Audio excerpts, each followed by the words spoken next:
बिस्मिल्लाहिर्रहमानिर्रहीम। Welcome to my channel. ये लहंगा जो आप स्क्रीन पर देख रहे हैं, इसे आज हम शरारे में तब्दील करेंगे। अक्सर ऐसा होता है कि हम अपने करीबी रिश्तेदारों वगैरह की शादी पे या कोई ऐसा फंक्शन होता है जो घर का करीबी रिश्तेदारों का होता है, उस पर हम ऐसे लहंगे ले लेते हैं जो कि बाद में एक दफ़ा पहनने के बाद वेस्ट हो जाते हैं। तो आज हम इससे नया ड्रेस बनाएंगे। इसको मैं शरारा बना के आपको बताऊंगी। अच्छा, ये जो है इस पर फ्रंट और बैक पर बिल्कुल डिफरेंट काम है। फ्रंट पर बहुत ज़्यादा काम है और बैक इससे थोड़ा सा चेंज है। तो मैं जिस तरीके से बना रही हूँ वो थोड़ा सा फ़र्क है। अगर आपका एक जैसा होगा तो आपको दरमियान से इसको कट करने की ज़रूरत नहीं होगी। मेरा ये आगे पीछे मतलब डिफरेंट है काम, तो मैं इसको बिल्कुल दरमियान से सेपरेट करूँगी और इस तरह से इसके 2 अलग-अलग पाँचे बनाऊँगी। तो इसको मैंने फ़ोल्ड कर लिया, डबल फ़ोल्ड कर लिया है और ये मेरी तकरीबन 5 पैनल का लहंगा है, तो मैं इसको बिल्कुल हाफ़ कट कर रही हूँ। अगर आपका 6 या 4 का होगा तो आप इसकी सिलाई खोल सकते हैं। तो ये मैंने 2 अलग-अलग कर लिया, अब इसको उल्टा कर देंगे।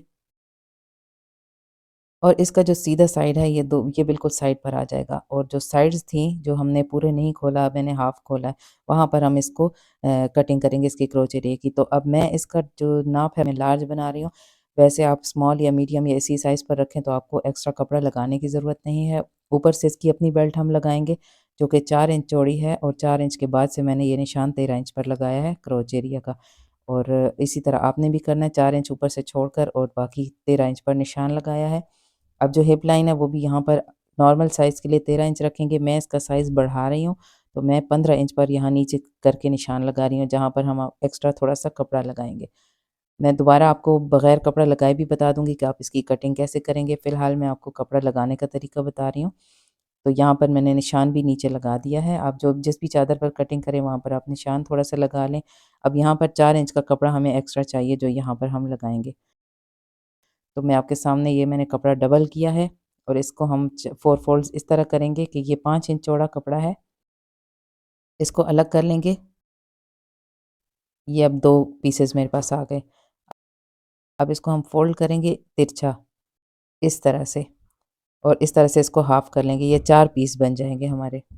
इसका जो तिरछा साइड है वो हम इसके साथ अटैच करेंगे इस तरह से। जो इसकी ऊपर का छोटा साइड ऊपर चला जाएगा और जो तिरछा साइड है वो हम साथ अटैच करेंगे चारों पीसेस पर। मैं अभी आपको बता देती हूँ कि किस तरह से हम इसको करेंगे। तो ये जो हमारी साइड्स हैं, जहाँ से हमने इसको हाफ़ किया था वहाँ पर हम सीधी सिलाई लगाएँगे और उसको पहले बंद करेंगे इन 2 साइड से। ऐसा आप तब करेंगे जब आप कपड़ा एक्स्ट्रा लगाएँगे। और ये 4 पीस हम इसको खोलकर और इसके तिरछे साइड को हम इधर क्रोच एरिया में लगाएँगे। ये मियानी हो जाएगी इसकी, इससे इसकी जो चौड़ाई है वो ज़्यादा हो जाएगी, तो ये थाइस से खुला हो जाएगा। इसी तरीके से हमने इसको कर लेना है। अब मैं आपको बताती हूँ जहाँ पर आपको कपड़ा नहीं डालना तो आप इसको किस तरह से करेंगे। यहाँ हमने कपड़ा डाला है, आप ये कपड़ा नहीं डालना चाहते तो बस यहाँ से आपने 13 इंच करके और कट करना है, जिस तरह से हम अपना यहाँ से क्रोच एरिया कट करते हैं ट्राउज़र का। हल्का-सा आपने शेप देनी है, कोई शेप देने की ज़रूरत नहीं और नीचे हमने स्ट्रेट ही रखना है, नीचे से शेप आपने नहीं देनी। अच्छा, कैन-कैन अगर आपने अटैच करना है तो फिर ये वाला स्टेप आप देख सकते हैं। इसके नीचे ये कैन-कैन था जिसको मैंने अलग किया था। इस पर भी मैंने चारों पीस इसी तरीके से लगाए हैं। बिल्कुल आपने सेपरेट कर लेना है कैन-कैन। अब मैं साइड की सिलाई लगा रही हूँ और आपके लिए मेरे पास एक टिप है। यहाँ पर आप देखें डोरी पाइपिंग की हुई है और डोरी पाइपिंग को जब भी हम इस तरह अटैच करते हैं तो वो स्लिप होकर आगे पीछे हो जाती है। तो उसके लिए एक टिप है, आप मशीन की नीडल को नीचे लेके जाएँगे, आधी अंदर, और उसके साथ इसको हम इस तरह से फँसा के स्टार्ट करेंगे। इस तरह से हमारा ये बिल्कुल बराबर आ जाता है। अब मैं इसकी सिलाई को कंप्लीट करती हूँ और अगर आप मेरे चैनल पर नए हैं तो चैनल को सब्सक्राइब कर दें। वीडियो अगर पसंद आ रही है तो प्लीज़ लाइक अभी से कर दें, बाद में आप भूल जाते हैं। तो इसी तरीके से दोनों पैंचे आपने बनाने हैं। मैं एक आपके सामने बना रही हूँ, दूसरा आपने खुद ही बना लेना है। अब देखिए यहाँ से तिरछा साइड हमने इसके साथ अटैच करना है, ऐसे। तो ये दोनों पीसेज़ मैं इस तरह से ही लगा लूँगी और इसी तरीके से दोनों मैं तैयार कर लूँगी।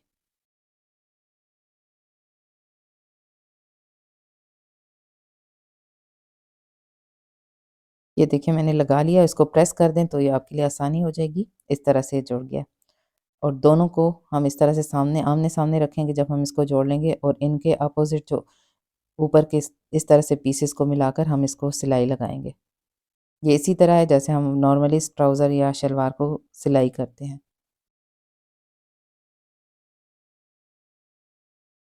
तो ये स्टिच हो गए। अब दरमियान की सिलाई जो रह गई है, आधी हमने खोली थी, उसको हम इस तरह से ही स्टिच कर लेंगे। यहाँ पर कोई शेप की ज़रूरत नहीं है।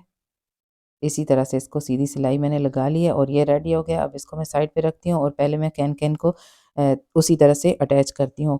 अगर आपने कैन-कैन अटैच नहीं करना तो बस इसके ऊपर बेल्ट लगा दें, आपका ये शरारा रेडी हो जाएगा। तो कैन-कैन को मैं इसी तरीके से करूँगी, लेकिन थोड़ा-सा इसकी सिलाई डिफरेंट होगी, वो मैं अभी आपको बता देती हूँ। दरमियान के पीसेस मैंने जोड़ दिए हैं और आपस में इसका क्रोच एरिया भी इसी तरह से जोड़ूँगी जिस तरह से मैंने शरारे का जोड़ा है। इसके बाद दरमियान की सिलाई लगाते वक़्त हमने नेट को नहीं बीच में लाना, बल्कि उसके ऊपर-ऊपर के पार्ट को सी लेना है। अब नेट को अलग से हम सिएँगे। ऐसा इसलिए करते हैं कि जब भी हम फ्रॉक वग़ैरह चुन्नट वाला बनाएँ, तो इनको हम अलग-अलग दोनों को, ऊपर वाले पार्ट को और चुन्नट वाले हिस्से को अलग-अलग घेर को सी लेते हैं और फिर उसको अटैच करते हैं, इससे घेर बहुत अच्छा आता है। तो ये मैंने दोनों इसी तरह से रेडी कर लिए हैं। अब हमने अपने शरारे को उल्टा रखना है और कैन-कैन को सीधा कर लेना है और शरारे को कैन-कैन के अंदर कर देंगे। अभी मैं आपके सामने कर रही हूँ। ये शरारा उल्टा है और कैन-कैन सीधा है और इसके अंदर हम इस शरारे को ऐसे कर देंगे और इसको सेट करके ऊपर से सारा हम सी लेंगे। यानी इसको यहाँ से सिर्फ अटैच करेंगे। इससे ये कब कहीं पे आपसे झोल नहीं आएगा। आप जब भी लाइनिंग करें लहंगे वग़ैरह की या शलवार की, अगर लाइनिंग करनी पड़े तो इस तरह अगर आप करेंगे तो आपके जो लाइनिंग है उसमें झोल नहीं आएगा। अगर आप बिगिनर्स हैं तो आप इस तरह से ही हमेशा तैयार करें कि अलग-अलग इनको हमने स्टिच किया और सिर्फ बेल्ट लगाने से पहले ऊपर से मैं इसको अटैच कर रही हूँ गोल। अब बारी आती है इसके ऊपर बेल्ट लगाने की। तो बेल्ट के लिए कपड़ा मैंने अलग ले लिया है क्योंकि मैंने इसको बढ़ाया था, तो ज़ाहिर है बेल्ट भी मैंने बड़ी की है। आप वही बेल्ट भी इस पर लगा सकते हैं जो आपने लहंगे से उतारी होगी। तो 4 इंच की बेल्ट के लिए मैंने 6.5 इंच चौड़ा कपड़ा लिया है और लंबाई आपने इसी की चौड़ाई के हिसाब से लेनी है। लेकिन मैंने कट नहीं की, मैं इस तरह से आसानी से आसानी के लिए आपको बता रही हूँ कि आप किस तरह से ईज़ी तरीके से लगा सकते हैं ताकि आपकी बेल्ट छोटी-बड़ी ना हो। तो पहले पूरी पट्टी को स्टिच कर लेंगे और 1 इंच छोड़कर मैंने सिलाई स्टार्ट की थी। उसकी वजह ये है कि हम दरमियान से स्टिच करेंगे तो हमें परेशानी ना हो। अब एंड में हम आ गए हैं, इसको इस तरह से फ़ोल्ड करेंगे जहाँ तक हमें चाहिए, यहाँ पर निशान लगा लेंगे और दूसरी तरफ से भी इस तरह से बराबर रख कर और एक्स्ट्रा को हम कट करेंगे। पहले हम सिलाई का निशान कट लगाया है छोटा-सा और एक्स्ट्रा को मैं यहाँ से फाड़ के अलग कर रही हूँ और अब इस दरमियान से इसकी सिलाई लगा देंगे। अब यहाँ पर मैंने इलास्टिक के लिए थोड़ा-सा 2 इंच का खुला छोड़ दिया है और जो सिलाई हमारी रह गई थी अटैच करनी, वो हम आखिर में अटैच कर लेंगे इसको।